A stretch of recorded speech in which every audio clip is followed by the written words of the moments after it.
attachments and some other pieces related to email attachments. This is especially relevant if you are frequently sending out the same PDFs or other sorts of attachments with your emails. And so to start, I'm just going to show why this might be relevant. So I have a job and I have an area created.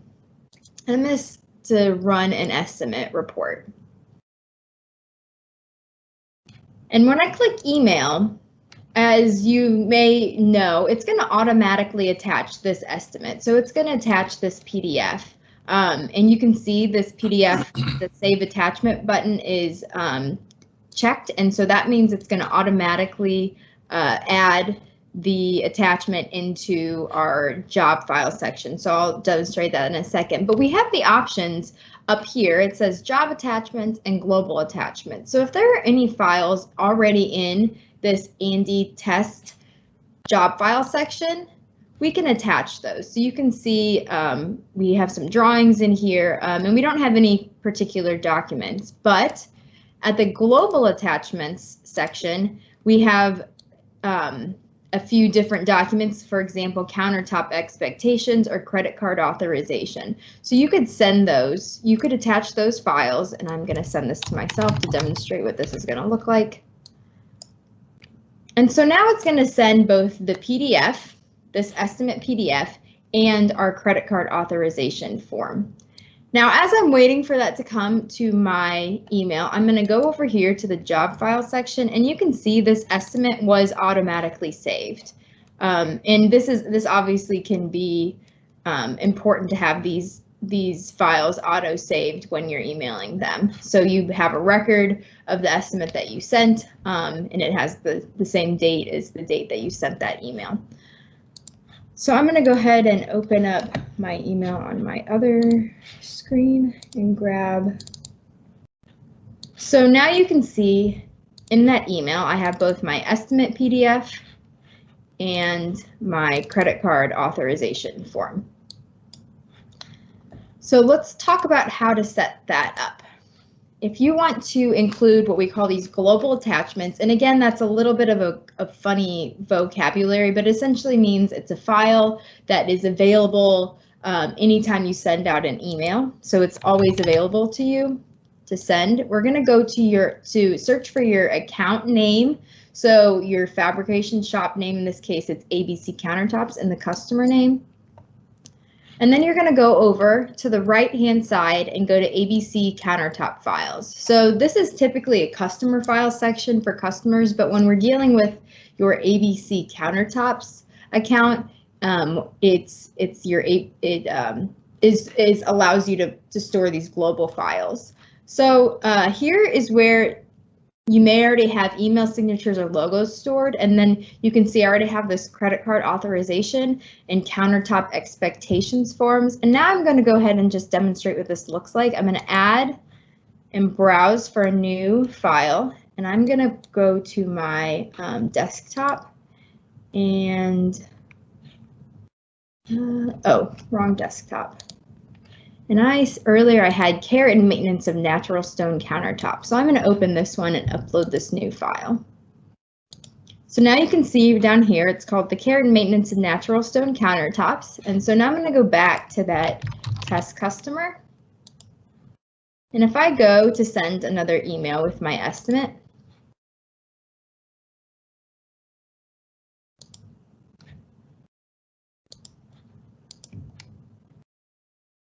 we can now see the care and maintenance of natural stone countertops is available as an attachment. So that is what we mean by global attachments. It's you can store these documents that you frequently send to your customers. We can also, one other piece that not everybody may know about is this Save to Files button. And this is important because let's do job site details. That's a frequent important document. This is a Save to Files button. So if I click this, it's going to automatically save that down here. So let me refresh my job. And now we can see job site details is saved. And this is important because, again, in Action Flow, we want to have all of your critical information in one database. So if I wanted to, I could send this out as in an email. So if I had, let's see, do I have, I think I should, oh yeah, Grace email. If I wanted to just send out a generic email, again, I could go to job attachments this time. So these are attachments specifically related to this job. And so I could always send it out like so. And then also in the mobile app, this is our mobile app video, and we had a mobile app webinar a few weeks ago, and Roderick, he reminded us about that if you save, again, this video is a little bit blurry, but if we save the job site details form to our customers' job files, and then let's see, where did I open the mobile app? If I go into the mobile app, I'm going to go to files, and then I think maybe I had to refresh this. Oh yeah, and so then we can download the job site files. So this is a little bit blurry, but the point is that once your files are in this job file section, that's now accessible on the mobile app, and anytime you come into this job, that job file will be there. And lastly, email attachment list auto. Lastly, one feature you may not know about is in the admin section. We can go to report configurations, and you can, if there's a certain report and you know you always send out the same PDF with it, we can go back. So I'm going to go back into home, and then I'm going to go to that ABC Countertops account and look for the exact phrasing of the exact name of one of my reports. So let's say I know I always send out a credit card authorization form. So I'm going to save, I said rename, and I'm just copying that name just to make sure I get the exact one.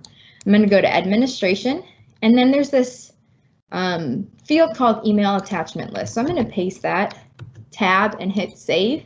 And if I wanted multiple, I could use a comma and attach multiple. And now I'm going to go home and go to my Andy test account.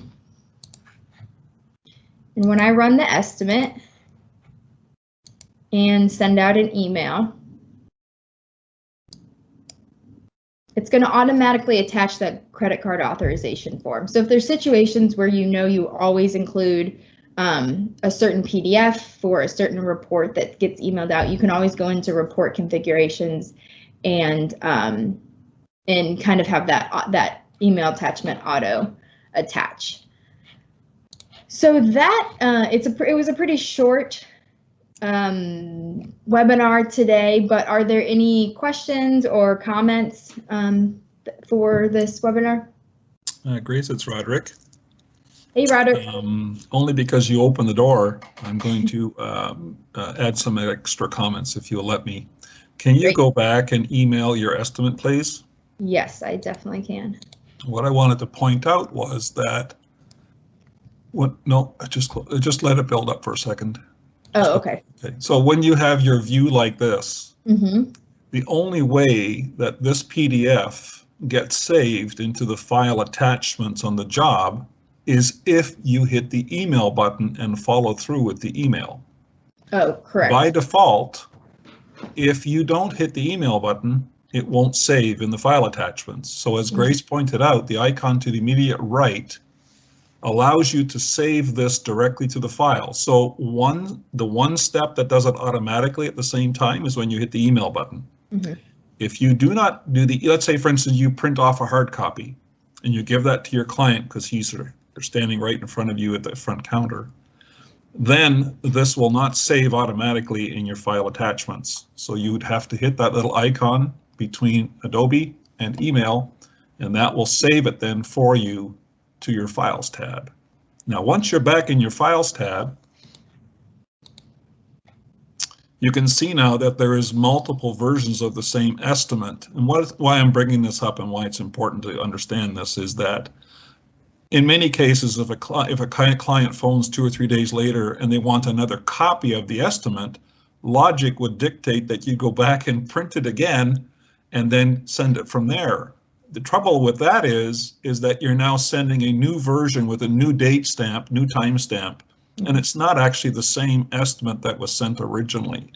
So if a client wants a copy of any form that you've printed prior, the best thing to do, if you saved it or emailed it, is you would go back to your Files tab and you would select that particular estimate and you would hit the email button from within there. This then ensures that you can hit the email button right in the Job Files tab. Oh, perfect. This would ensure that the client is now getting indeed the exact copy that they received originally, rather than something with a different timestamp, which may or may not be the same, but you're taking a chance. This is probably most relevant with invoices. Customer wants a copy of the invoice. Just remember, go to your job files. 9 chances out of 10, you emailed it. Therefore, it is already copied in there, and you can just send the exact same version of it. Great, thanks, Rod. That is a really good point. Because if you don't follow through with that email, you won't have a paper trail. And so, would you recommend as practice hitting that job files button anyway, or is it just kind of the recommendation is just to be cognizant of it? What if you didn't send it out? And if you printed it, to go ahead and hit the job files button, save to job files? Every customer has their standard workflow. I think today, 9 times out of 10, the email is the choice. Okay. The exception is if someone's in your showroom and they would like a hard copy, then you would hit the print button, and unfortunately it doesn't save it automatically into the Files tab. So you would have to then expressly do that as well before you hit the actual print button to your local printer. Okay, perfect. Yeah, that's a great point. Thank you, Roderick. It's a bigger deal with invoices, primarily because you want the original invoice to be sent. I don't think it's the end of the world if you do it with an estimate, but definitely with an invoice, you definitely want to have a hard copy in your files folder. If you use the email tool, you'll always have, that's right, there you go. There's your time and date stamp, which is automatically generated when the form is created. It's not a user controlled field. So you could, when you hit the invoice button again, you won't actually get the same copy. You'll get a copy with a different timestamp. Yeah, yes, exactly. Okay, thank you, Roderick. That's really helpful. And I know we do get a lot of questions about that. That first time someone requests that second invoice or second estimate and they want it to be exact, that question always does come up. So that's perfect. Any other questions?